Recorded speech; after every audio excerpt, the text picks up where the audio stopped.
Thanks, Mike. Yes, Commissioner Brakel asked for a briefing on the Colonial Pipeline spill, and this is really appropriate. This spill still drives many of the things we're doing at ICPRB right now. Most importantly, our push for supplemental storage for water supply resiliency, and also co-ops participation in the collection of bathymetric LiDAR data and two-dimensional spill modeling. It's still driving what we're doing. So first, the thumbnail sketch of what happened. Colonial Pipeline was formed by a consortium of oil companies, and its pipeline carries oil from Houston, Texas, up to cities in the eastern US. It goes up as far as New York City. Most importantly, it crosses the Potomac River just upstream of the major water supply intakes. The rupture occurred on March 28, 1993, as Mike mentioned. Over 400,000 gallons of number 2 fuel oil released. The oil flowed via storm drains quickly into Sugarland Run, a small tributary of the Potomac, and then into the Potomac River. The rupture was attributed to damage from 1986 construction activity, though it doesn't look like it was ever totally clear what happened. There were $25 million in cleanup costs, mostly in Sugarland Run, plus $3.6 million to $4 million settlement costs with the US, DC, and Virginia. Next slide, please.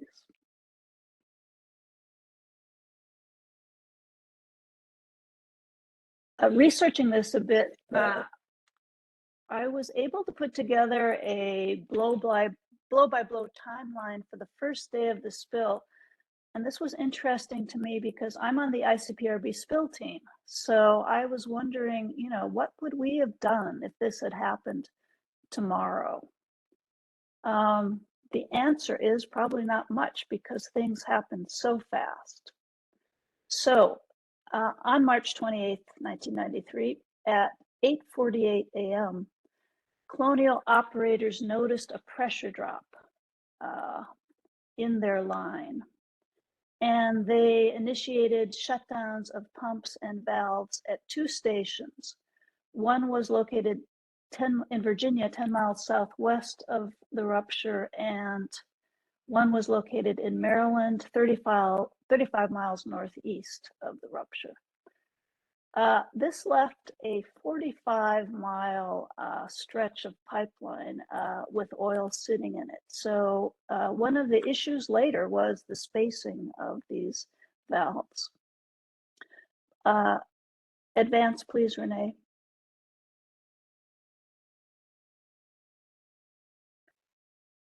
At 9 a.m., a police officer observed the spill behind the Reston Hospital Center.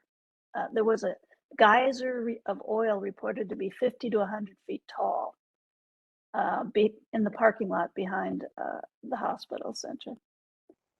At 9:20 a.m., Fairfax County hazmat team arrived, and that was followed by other hazmat teams, and the cleanup began.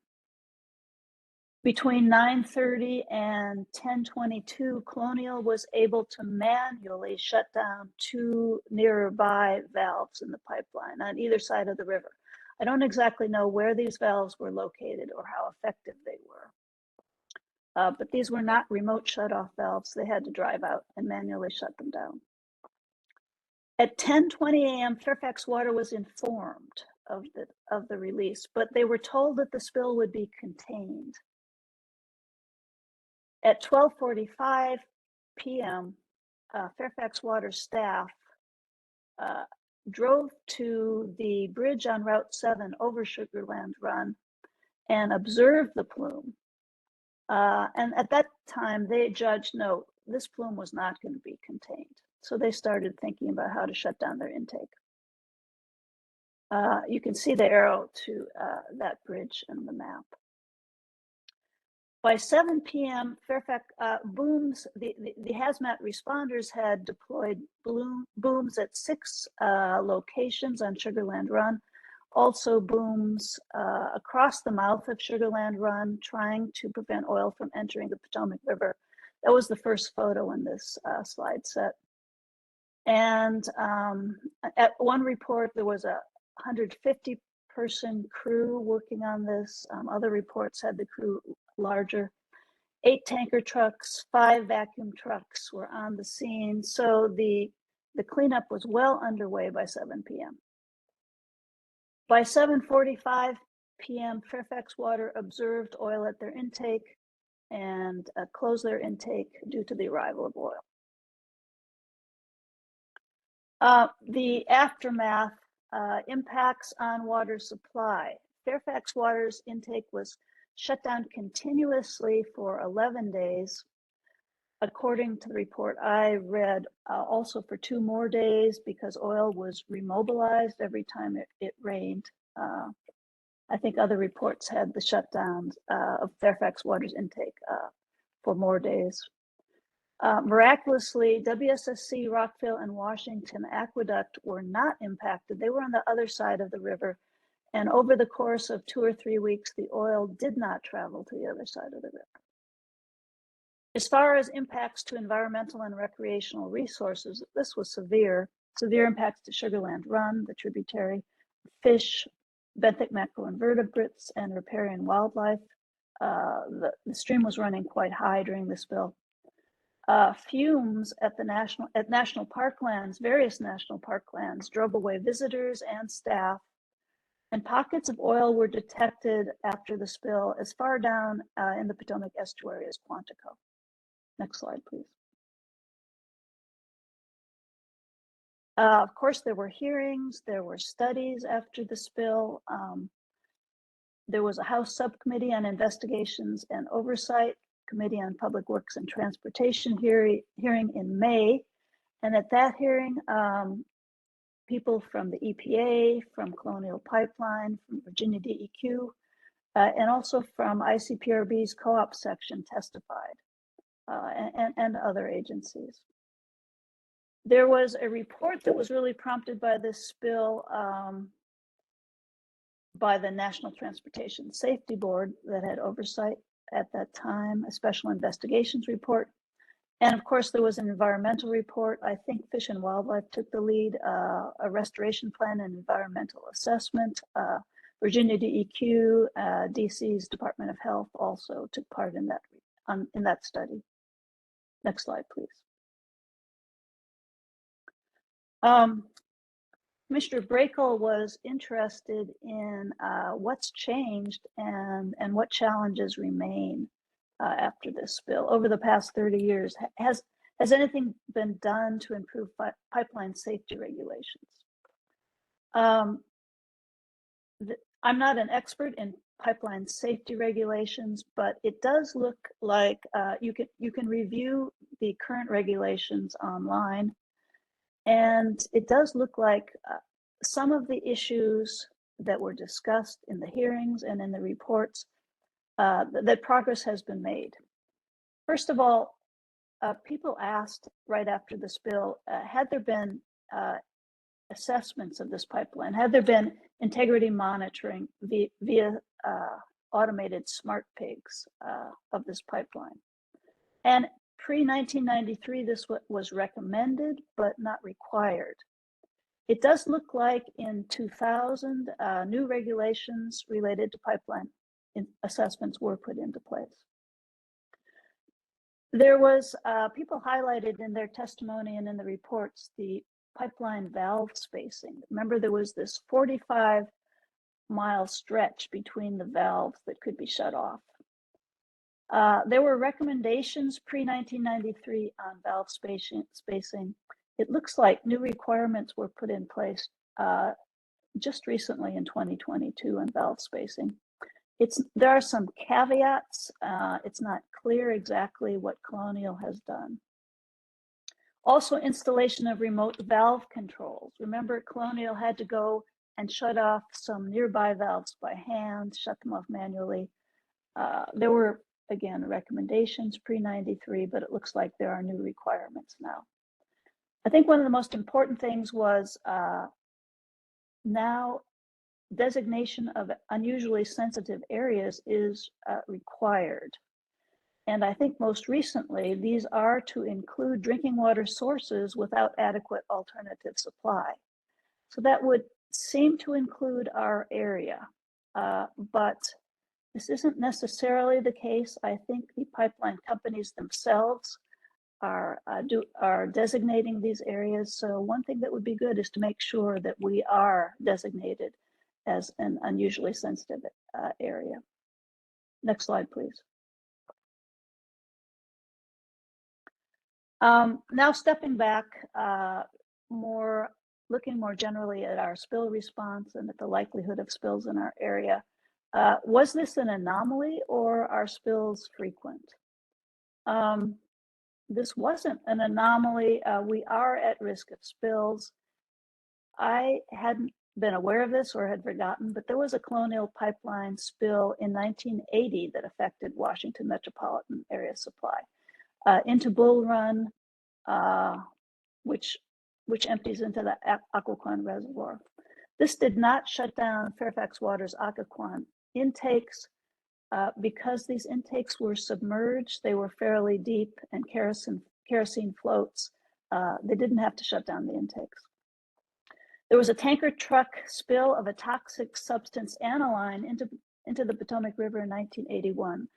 And that was a wake-up call for people. You can see that there were activities after that spill. Luckily, there was not enough aniline spilled to cause a problem. The Colonial spill in 93 was the biggest spill.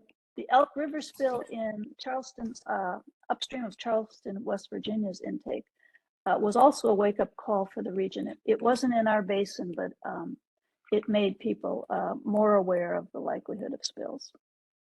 There were two smaller spills that did not, in the end, cause a problem, but they were high-profile events and caused a lot of water supply concern in their early days. A spill from the Luke paper mill in the North Branch of the Potomac River and release of oil from the Dickerson power plant, not that far upstream of the Potomac River intakes. Next slide, please. Who's involved when there is a Potomac Basin spill? Who's involved in preventing spills? The agency from the Department of Transportation is now called the Pipeline Hazardous Material and Safety Administration, and they are responsible for promulgating pipeline safety regulations, as we just talked about. EPA Region 3 has a big role. They sponsor and sometimes fund exercises. They provide some tools, in particular a contaminant identification tool. And EPA Region 3 heads the incident command team for a major event.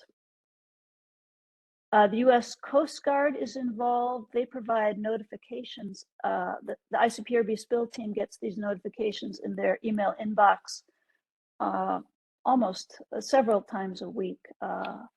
Minor and sometimes not so minor spills in the basin. The basin states, of course, are involved. They sometimes are the entities that notify us during a spill. They provide emergency response, and they now have some responsibility in pipeline safety. Our Drinking Water Source Protection Partnership really takes the lead on spills for ICPRB, also sponsoring exercises through the utilities. They have developed a spill response plan. So through DWISP, ICPRB and our spill team, which includes co-op members, work with the utilities to make sure that we're prepared for spills. The ICPRB team has a big role during spills in communications. We're kind of a communications hub during a spill, and we provide modeling during a spill. We have models that estimate time of travel to downstream water to supply intakes. So we make these estimates and let the water suppliers know. And through spill mitigation, that is trying to make sure that if a spill happens, the system is resilient. Of course, we know that we're working on supplemental storage for mitigation. The basin suppliers, of course, are the first line responders, operational response when spills occur, and working hard to make sure there are mitigation resources. And the Metropolitan Washington Council on Government, also involved in messaging, particularly public messaging. They are working on tools through their contractor, Corona, and also working on the mitigation efforts. Next slide, please.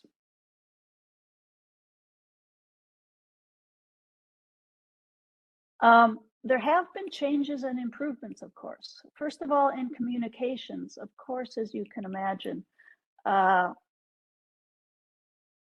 believe I talked to Curtis Dulfer about this presentation a week or two ago, and I knew when I first arrived at ICPRB that co-op staff, I was not in co-op at that time, that co-op staff had a 24-hour beeper that they would pass back and forth.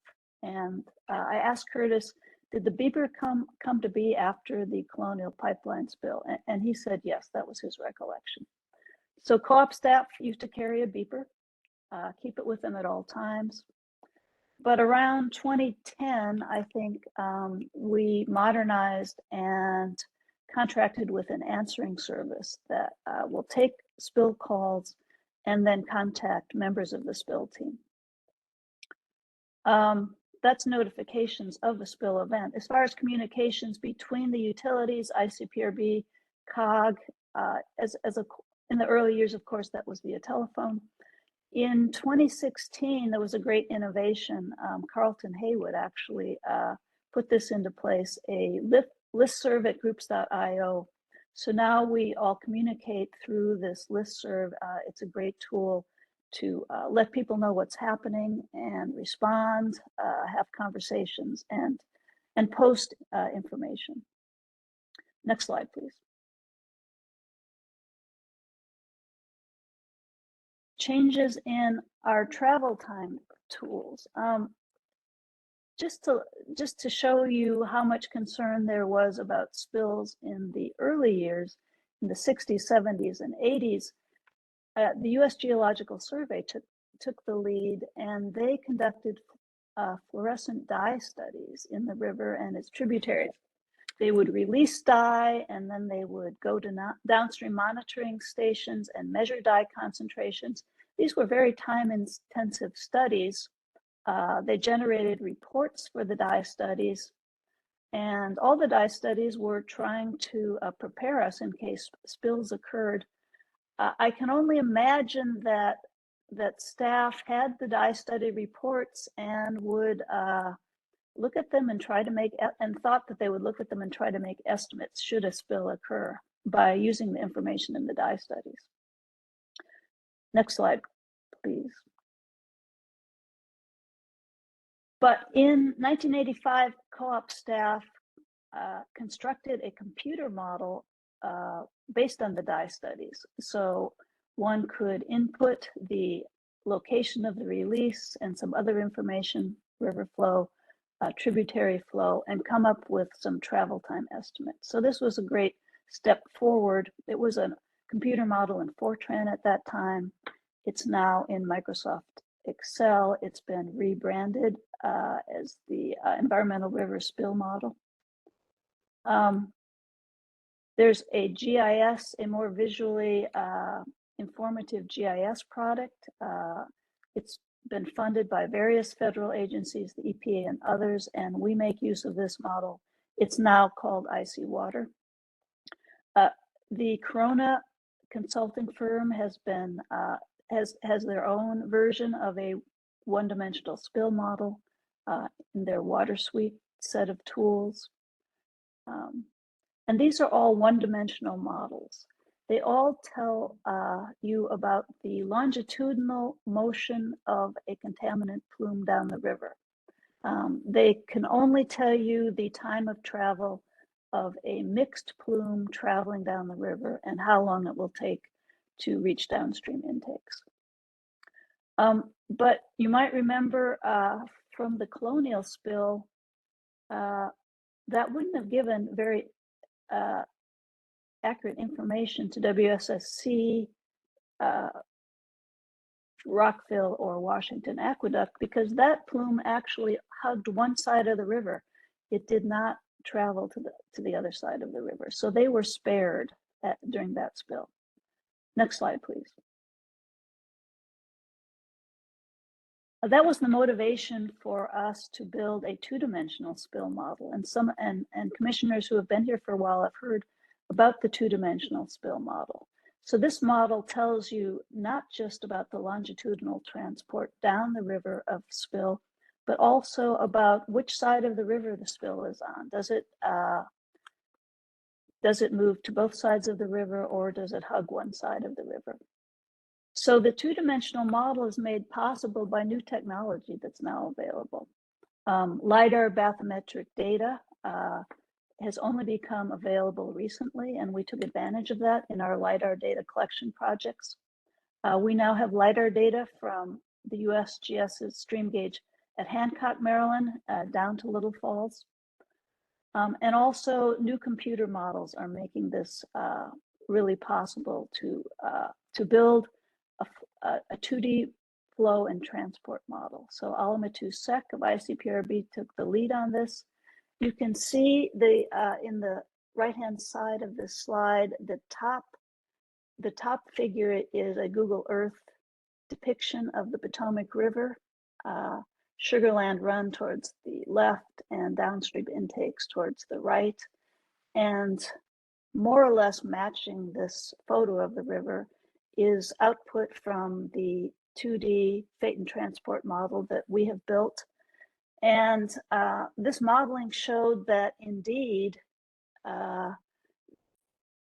with conditions and flow conditions at that time, March 28th, 1993, that release from the mouth of Sugarland Run would have hugged the southwestern side of the river. So that was a really amazing confirmation that this tool can provide valuable information for spills.